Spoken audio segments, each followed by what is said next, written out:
Oke, Assalamualaikum warahmatullahi wabarakatuh. Eh, kita kembali lagi di kelas dasar reaksi kimia. Berikutnya adalah tentang reaksi redoks dan elektrokimia. Silahkan Anda download dulu file PPT di post saya sebelumnya yang menjelaskan tentang perkuliahan kita berikutnya, yaitu reaksi redoks dan elektrokimia. Oke, masuk ke slide 1 ya. Jadi reaksi redoks. Reaksi redoks itu adalah singkatan dari reduksi oksidasi. Ini selalu bersamaan ya. Jadi reaksi redoks itu selalu bersamaan, reduksi dan oksidasi.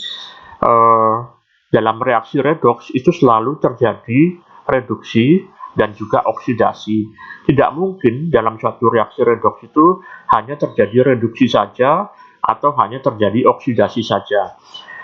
Apabila terjadi suatu redoks, maka pasti akan ada yang tereduksi dan pasti ada yang akan teroksidasi.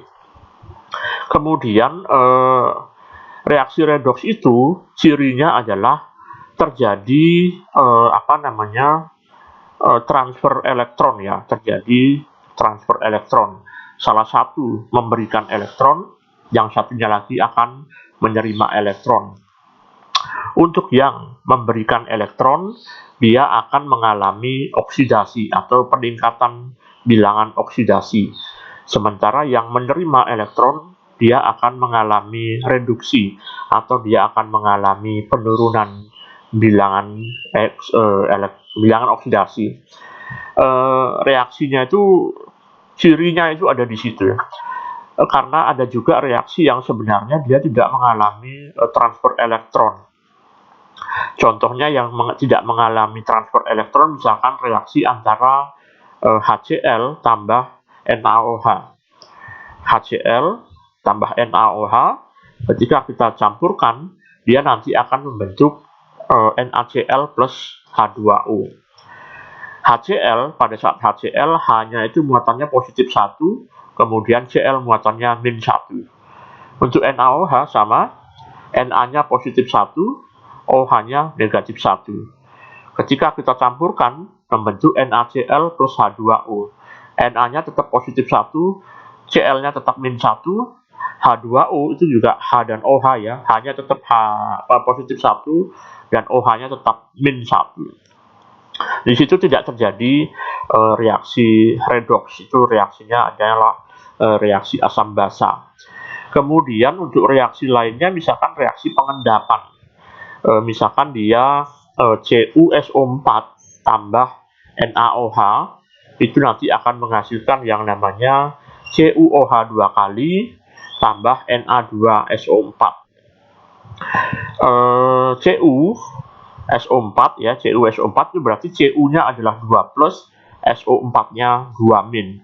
NaOH, Na-nya positif 1, OH-nya negatif 1. Ketika kita reaksikan menghasilkan CuOH 2 kali, ya, Cu-nya tetap 2 plus, OH-nya juga tetap min 1. Plus Na2SO4. Na-nya positif 1 dan SO4-nya tetap 2 min. Tidak terjadi transfer elektron atau tidak terjadi perubahan bilangan oksidasi. Kapan terjadi reaksi redoks itu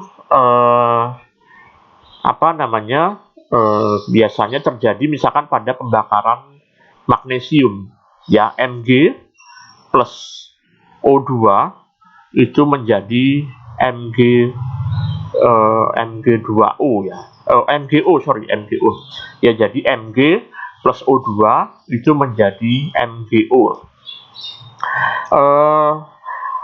Sayang sekali ya sekarang belum bisa melaksanakan praktikum ya, tapi mungkin Anda bisa cari di YouTube ya, pembakaran dari magnesium gitu ya. Pembakaran dari magnesium itu adalah suatu reaksi redoks. Mungkin kalau Anda di SMA pernah melakukan ya, itu ada pita magnesium ya, itu kemudian apabila kita bakar, itu nanti dia akan menyala sangat terang. menyala sangat terang, yaitu adalah reaksi pembakaran. Reaksi pembakaran itu pada dasarnya adalah suatu reaksi redoks, ya. Reaksi pembakaran itu juga adalah suatu reaksi dengan oksigen, ya. Jadi reaksi pembakaran itu adalah reaksi dengan oksigen. Pembakaran itu adalah reaksi dengan oksigen yang terjadi dengan sangat cepat, ya, sehingga dia menimbulkan api. Ada juga reaksi pembakaran yang tidak bereaksi secara cepat. Contohnya misalkan adalah kertas, ya. Apabila kita punya kertas, kemudian kertasnya itu kita biarkan di udara terbuka, maka kemudian kertasnya itu akan bersinggungan terus dengan oksigen yang ada di udara. Ketika itu yang terjadi, maka kertasnya itu akan bereaksi, ya, atau misalnya terbakar, tapi terbakarnya pelan-pelan, tidak ada api di situ. Akibatnya kemudian ketika dia terbakar, ya, itu nanti kertas yang awalnya berwarna putih itu lama-lama akan berubah menjadi kuning, ya, lama-lama akan berubah menjadi kuning, bahkan nanti suatu saat dia akan rapuh, dia akan hancur begitu, ya. Itu terjadi karena adanya reaksi redoks dengan oksigen. Oleh sebab itu di beberapa perpustakaan, ya, beberapa perpustakaan yang sangat terkenal begitu, ya, itu menyimpan buku-buku tuanya itu di ruangan tertentu, biasanya di ruangan bawah tanah begitu, ya. Jadi perpustakaannya itu yang di bagian luarnya itu dia untuk buku-buku yang baru, sementara buku-buku yang lama itu diletakkan di dalam ruang bawah tanah, yang mana ruang bawah tanahnya itu tertutup. Kemudian di ruang bawah tanahnya itu dialiri oleh gas nitrogen. Ya, dengan mengalirkan gas nitrogen ke dalam ruangan tersebut, maka ruangannya sekarang tidak mengandung oksigen. Akibatnya buku-bukunya itu tidak akan berinteraksi dengan oksigen, sehingga dia tidak bisa rusak. Terus bagaimana kalau kita mau mengambil bukunya itu? Nah, bukunya nanti tinggal dibuka dulu, oksigennya mengalir sebentar, kemudian kita masuk ke dalam, diambil bukunya, nanti keluar, kemudian oksigennya dikeluarkan lagi, dikasih dengan nitrogen, sehingga bukunya menjadi lebih lebih awet gitu, ya. Contoh lain misalkan, ya, itu adalah reaksi pembakaran itu misalkan pada korek api. Bentar, saya cari dulu korek apinya di mana. Oh, ini ya.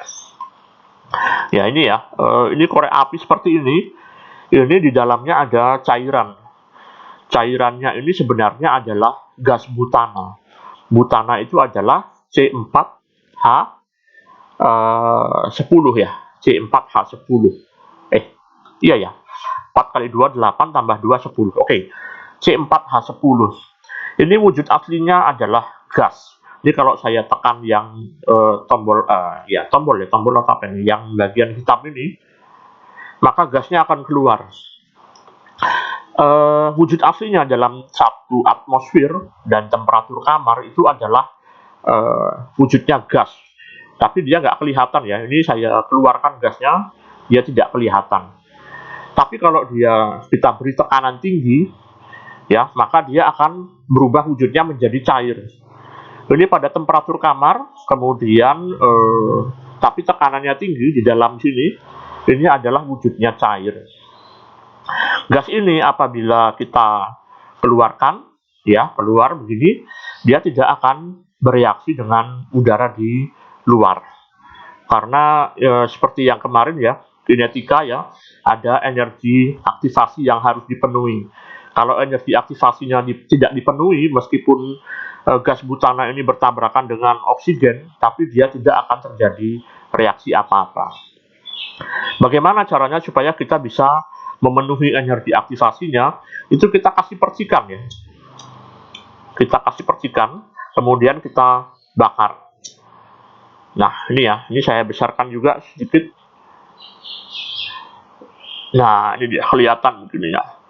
Di sini yang terjadi adalah si gas itu keluar, kemudian karena ada percikan api, maka percikan api itu membantu gas butana untuk memenuhi energi aktivasinya. Kemudian dia ketemu dengan oksigen yang ada di atmosfer, maka terjadilah pembakaran.